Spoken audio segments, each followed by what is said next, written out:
Bien, ¿qué cosa interesante nos da la neurociencia? O sea, el gran progreso de la neurociencia no es ahora, sino en la época de la década de los 90, cuando aparecen las neuroimágenes, aparece toda una expectativa muy grande respecto al cerebro y su funcionamiento. Una expectativa interesante respecto a qué podemos hacer con el cerebro. Y aquí tienen ustedes, por ejemplo, unos ejemplos de neuroimágenes. Aquí tienen, por ejemplo, un cerebro leyendo.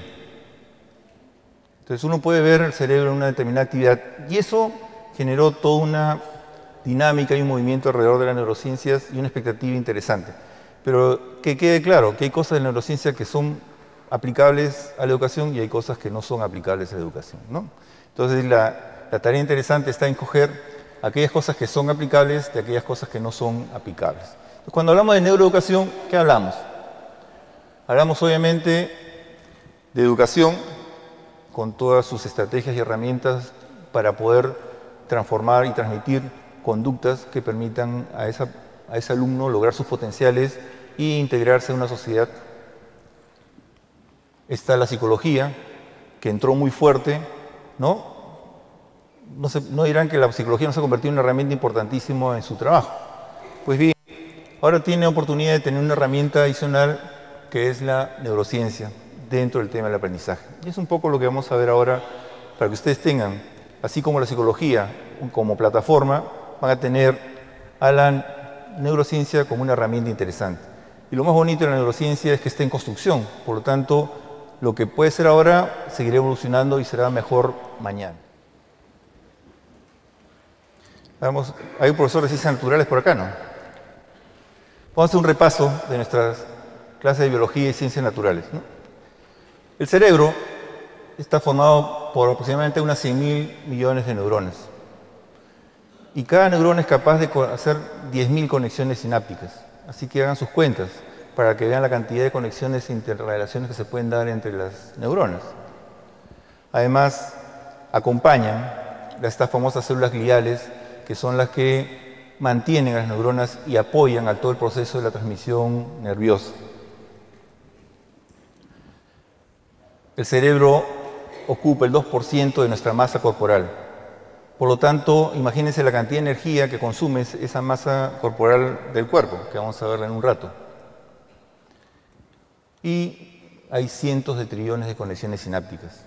Y cuando hablamos nosotros de aprendizaje, en este concepto nuevo, estamos hablando justamente de estos niveles de conexiones sinápticas. Cómo se conectan estas redes es cómo se va determinando el aprendizaje. Y lo que vamos a ver que se conoce como plasticidad neuronal y que tiene que ver con la formación de la memoria de largo plazo, ¿no? Y que nos permite los cambios de conducta. Las neuronas forman redes neuronales y esto es importante porque son estas redes neuronales las que determinan, las que marcan y guardan las experiencias de aprendizaje. Son estas redes neuronales las que en los circuitos van a determinar los aprendizajes, de los cuales vamos a ver más adelante. Y aquí tiene un ejemplo de sinapsis. Las neuronas se comunican a través de ¿qué cosa? Ahí está. Neurotransmisores o conexiones eléctricas. Acuérdense ustedes, habrán oído hablar de la dopamina, ¿no? Cuando nos sentimos bien, esa satisfacción la da la dopamina. Entonces hay una serie de neurotransmisores que son señales químicas, que son las estrategias como se comunican las neuronas y que tienen funciones bien definidas, ¿no? Y obviamente el cerebro consume el 20% de la energía de nuestro cuerpo. 20% lo consume el cerebro. Imagínense la actividad tan grande que tiene el cerebro en funcionamiento. Bien, ¿podemos poner el video, por favor? Entonces, nuestro cerebro está formado por neuronas y glías. Las neuronas se transmiten, tienen señales químicas y eléctricas, y estas señales se dan en la sinapsis, y estas sinapsis son las que tenemos que recordar, porque son a través de estas redes neuronales que se forman que aprendemos, que es lo que se conoce como plasticidad cerebral. Bien. Adelante. Ahí está nuestro cerebro maravilloso. Y ahí está nuestro cerebro funcionando, con todas las señales químicas y eléctricas funcionando. Este es el axón. Ahí está el famoso potencial de membrana que habrán visto ustedes, ¿no? La entrada y salida de los iones que determinan el impulso eléctrico. Ahí está, cargas positivas, químicos. Entonces hay un cambio potencial y ese cambio potencial determina el flujo de la corriente a través de una neurona a la otra hasta llegar a la sinapsis. Y es aquí donde se liberan los neurotransmisores y es ahí donde se da la señal química. Y es aquí donde se forman las redes, ¿no? Se van a formar estas conexiones que permiten lo que vamos a ver ahora, que es el aprendizaje.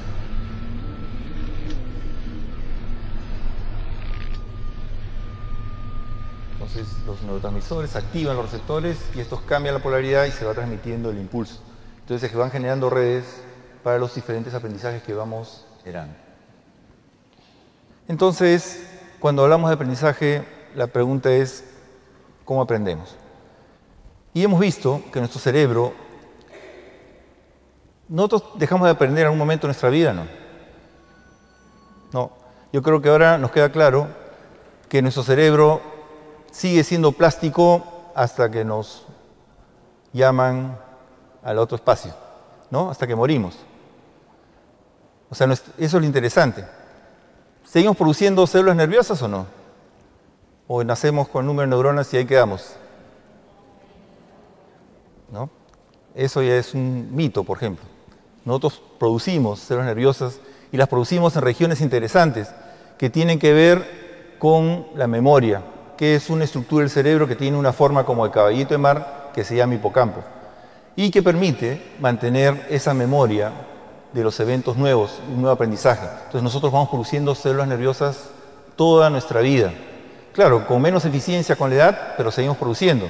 Igual, la plasticidad se va dando mucho más violentamente o más fuerte en los primeros años, pero se mantiene durante toda nuestra vida. Entonces, cuando nosotros hablamos de esa plasticidad que nos permite aprender, que no es otra cosa que la formación de redes sinápticas, ¿qué estamos hablando? Significa que nuestro cerebro va cambiando su forma. Significa que ahora cuando ustedes se vayan, su cerebro cambió. No, ya no es el mismo. Y ahora en la noche cuando se echen a dormir y se despierten, ya hay un nuevo aprendizaje. Eso es lo interesante del aprendizaje y las neurociencias en sus aportes. Nos da una mirada diferente. Entonces, cuando nosotros diseñamos nuestro aprendizaje, pensemos que estamos modificando el cerebro de nuestros alumnos. Estamos generando nuevas redes, relaciones de conceptos. Y eso es un cambio físico a nivel de la sinapsis. Por lo tanto, requiere un tiempo, requiere un refuerzo, requiere una retroalimentación. No es que yo le digo ahora, ya, 2 más 2, 4, listo. No. Hay que practicar, hay que participar la mayor cantidad de sentidos posibles. Es un cambio físico y químico que se tiene que dar en nuestro cerebro y eso toma un tiempo. Bien, entonces tenemos cambios en las conexiones sinápticas, se modifican las redes capilares, es decir, en la zona donde hay mayor actividad cerebral se va a generar una mayor red y congestión capilar. Se incrementan las glías en la zona, esas células que son de servicio. Se activa la mielinización. Y esta es una palabra que es difícil, pero que es importante y tiene que ver con la madurez. Cuando nosotros decimos que el cerebro no está maduro, es porque todavía sus células no tienen esa mielina, que es una cubierta de grasas que favorece la transmisión del impulso nervioso. ¿Y saben cuándo se termina de mielinizar el cerebro? A ver, ¿a qué edad? Así es, ¿no? Entre los 22 y 20 años. Depende del género, depende de la raza, depende de la genética. Por lo tanto, varía de un individuo a otro. Y esto es importante que lo tengan presente. ¿Por qué? Porque si la mielinización, que tiene que ver con la madurez, con la velocidad del impulso nervioso, se termina a los 22 años, un adolescente va a tener su cerebro maduro. ¿No? ¿O me equivoco? Le falta. ¿Pero qué significa eso en términos de desarrollo? La pregunta que había que hacer antes es, muy bien, ¿y cómo se hace ese proceso de mielinización? ¿Dónde empieza y dónde termina? Empieza en la columna vertebral y va de la zona occipital a la zona frontal. ¿Quién me dice qué región tiene que ver con la planificación, con el juicio? ¿Qué parte del cerebro tiene que ver con eso? La frontal. Entonces, volvemos al adolescente.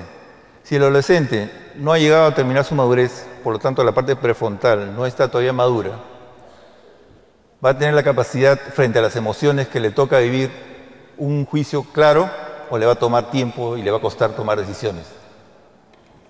Le va a costar tomar decisiones. Por lo tanto, cuando un alumno les diga, ¿sabe qué, profesor? No me gusta su curso. No lo estampe contra la pared, ni le bajen la nota. Lo que hay que hacer es devolver la pelota, es decir, ¿por qué no te gusta el curso? ¿Qué es lo que no te gusta? ¿Por qué? Porque no tiene todavía la madurez.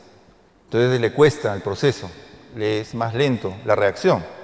Entonces, estas cosas las aporta la neurociencia. Entonces, la mielinización es un aspecto importante, es un tema que tienen que tener presente, porque inclusive cuando vamos a ver ahora entre los factores de aprendizaje, los que tenemos colegios mixtos y atendemos a 5 años, hay una diferencia en la madurez entre niñas y niños. Y si planteamos las cosas iguales, ya tenemos problemas. Entonces, es interesante tener en cuenta estas cosas porque nos está obligando a hacer lo que la educación nos ha dicho siempre: atención diferente. Somos únicos y de hecho cada cerebro es único.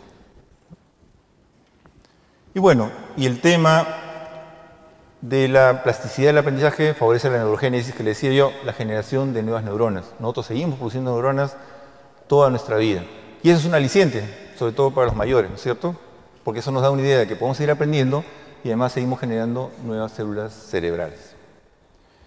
Y bueno, y forman proteínas, que es lo natural y normal para cuando aparecen estructuras. Bien, ¿para qué aprendemos? Y aquí les traigo una definición en la cual al tema de la definición de aprendizaje le incorporamos un poco la definición desde la mirada de neurociencias. Entonces, el aprendizaje es un proceso que está relacionado con los cambios que ocurren en un individuo a nivel neuronal. Lo hemos visto, la plasticidad, cambios neuronales. Cognitivo significa que esos cambios neuronales van a tener que ver con las habilidades cognitivas, con el analizar, ¿no es cierto?, con el argumentar, con el evaluar, con el crear, y conductuales. ¿Cuándo vemos nosotros si alguien aprendió algo o no? ¿Cuándo qué? Cuando lo vemos en su comportamiento, en su conducta, ¿no es cierto? Entonces, el aprendizaje es un proceso que no vemos. Sabemos que algo está entrando y sabemos que algo va a salir, pero en el intermedio no sabemos qué pasa. Pero ahora ya vamos descubriendo que es un proceso que tiene que ver con redes neuronales, que tiene que ver con circuitos, que tiene que ver con procesos de maduración, y que tras de eso hay todo un proceso interesante que nos apoya en el diseño de nuestras sesiones de clase. ¿Y para qué aprendemos finalmente? Uno es, obviamente, para adaptarnos a nuestro entorno. Si no nos adaptamos, estamos muertos, ¿no? ¿Qué pasa cuando no nos gusta algo y nos machacan, nos estresan, nos angustian y nos hace daño? Porque entonces nuestro organismo se desarticula, se desbarata y nos va mal. Entonces la adaptación nos permite disfrutar de lo que hacemos, nos permite adecuarnos a las condiciones. Y otra condición importantísima del aprendizaje es ser prospectivos, es decir, somos capaces de mirar al futuro y ver ambientes futuros, ¿no? Yo de aquí, ¿cuál es mi proyección hacia más adelante? ¿Qué va a pasar más adelante? Esa predicción tan característica nuestra tiene que ver con el aprendizaje. O sea, nosotros aprendemos de las experiencias y de las experiencias nos permiten saber qué va a venir después. ¿Para qué? Para prever, para prevenir.